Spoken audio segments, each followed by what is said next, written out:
Welcome to Prabhat news. ఉచితాలపై supreme వ్యాఖ్యలు పాలక పార్టీలకు చెంపపెట్టు లాంటివేనా? పార్టీలు ఈ వ్యాఖ్యలను మనస్ఫూర్తిగా ఆహ్వానిస్తాయా? కేంద్ర రాష్ట్ర ప్రభుత్వాలు అధికారంలోకి వచ్చేందుకు ఇబ్బడి ముబ్బడిగా ఉచితాలను ప్రకటిస్తున్నాయని, ఈ సాంప్రదాయం మంచిది కాదని, ప్రజలను పరాన్నజీవులుగా మారుస్తున్నాయని, ఉచితంగా రేషన్ నగదు ఇస్తుంటే ప్రజలు పనులకు వెళ్లేందుకు ఇష్టపడడం లేదని సుప్రీంకోర్టు వ్యాఖ్యానించడంలో నిజం లేకపోలేదు. సుప్రీంకోర్టు సూటిగానే పాలక వర్గాలను ప్రశ్నించింది. సుప్రీం వ్యాఖ్యలను ఒక కోణంలో ఆహ్వానించదగినవే, మరొక కోణంలో చూసినప్పుడు దేశంలోనూ రాష్ట్రంలోనూ ఆర్థిక అసమానతలు పూర్తిగా మారలేదన్న విషయం సుప్రీంకు తెలియనిది కాదు. పేదరికం, నిరుద్యోగం, నిరక్షరాస్యత లాంటి సామాజిక రుగ్మతలు పేదలను నేటికి వెంటాడుతూనే ఉన్నాయి. ఇక అంటరానితనం గురించి ఎంత చెప్పినా తక్కువే.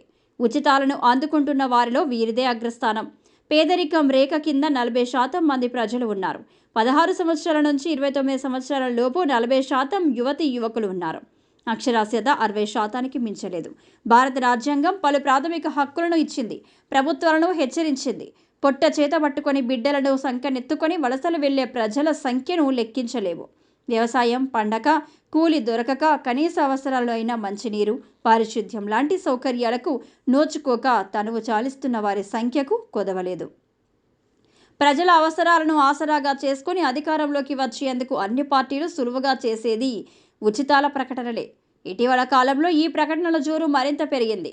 2025-24లో జరిగిన పార్లమెంట్ ఎన్నికల్లోనూ, ఆ ఎన్నికలతో పాటు జరిగిన అసెంబ్లీ ఎన్నికలలోనూ, ఇటీవల జరిగిన హర్యానా, మహారాష్ట్ర, ఢిల్లీ ఎన్నికల్లో ప్రధానమంత్రి సైతం గల్లీ నాయకులతో పోటీ పడి ఉచితాలను ప్రకటించడం కల్లారా చూశాం.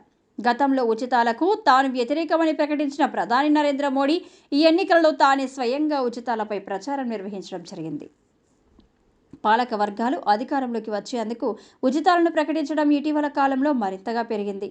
అనంతరం ప్రజలకు ఇచ్చిన వాగ్దానాలను నెరవేర్చలేక ప్రజల నుంచి వచ్చే అసంతృప్తిని, నిరసనలను అణచడం కోసం బల ప్రయోగాన్ని ప్రయోగించడం, ఆ తర్వాత జరిగే ఎన్నికల్లో చెతిగలపడడం, తిరిగి మళ్లీ అధికారంలోకి వచ్చేందుకు ఉచితాలను ఆశ్రయించడం ఆనవాయితీగా మారుతుంది. సుప్రీంకోర్టు వ్యాఖ్యానించినట్లుగా ప్రభుత్వాలు తాము ప్రకటించిన ఉచితాలన్నింటినీ అమలు జరపడం లేదన్నది ఒక చేదు వాస్తవం.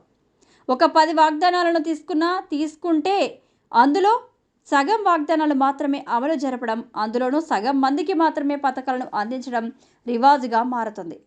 చక్ర భ్రమణం లాగా సాగుతుందన్నమాట. ప్రభుత్వాలకు ఆర్థికంగా భారం కావడం, దీనితో అభివృద్ధిని తాత్సారం చేయడం జరుగుతూనే ఉంది. నిరుద్యోగాన్ని, నిరక్షరాస్యతను, అసమానతలను తొలగించిన రోజున ఇలాంటి వ్యాఖ్యలు రాజ్యాంగ రాక్షసురాలైన సుప్రీం నుంచి వెల్లడి కావని ప్రభుత్వాలు తీసుకోవాల్సి ఉంది. ఈ వ్యాఖ్యలను స్పోర్టివ్గా తీసుకొని ఈ దశగా ప్రయాణం చేయాలని ప్రజలు కోరుకోవడంలో తప్పేమీ లేదు కదా.